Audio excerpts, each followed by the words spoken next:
एक दफा प्यारे नबी मोहम्मद सल्लल्लाहु अलैहि वसल्लम के कदमों में एक कबूतर आकर बैठ गया। इतने में एक बाज भी दूसरी तरफ आ बैठा।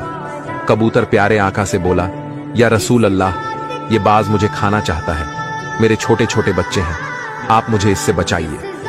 प्यारे नबी ने बाज को देखा और फरमाया, इसको छोड़ दो। तो बाज बोला, या रसूल अल्लाह, अगर मैं इसको छोड़ दूंगा तो मेरे बच्चे भूखे रह जाएंगे। इस पर मेरे प्यारे आका ने फरमाया, ये बात है तो मेरे रान से गोश्त उतार लो और अपने बच्चों को खिला दो। ये सुनते ही वो दोनों बोले, या रसूल अल्लाह, हम आप पर कुर्बान हो जाए। इसके बाद वो दोनों अपने असली रूप में आ गए और कहा, ऐ रसूल अल्लाह, हम फरिश्ते हैं, हमें अल्लाह रब्बुल इज्जत ने भेजा है और कहा कि जाओ देखो मेरा प्यारा महबूब कैसे प्यारे फैसले फरमाता है। सुभान अल्लाह, कुर्बान जाऊं मैं अपने प्यारे आका पर। तारीफ जिसकी खुद मेरा रब करे, उस नूर का नाम मोहम्मद सल्लल्लाहु अलैहि वसल्लम है।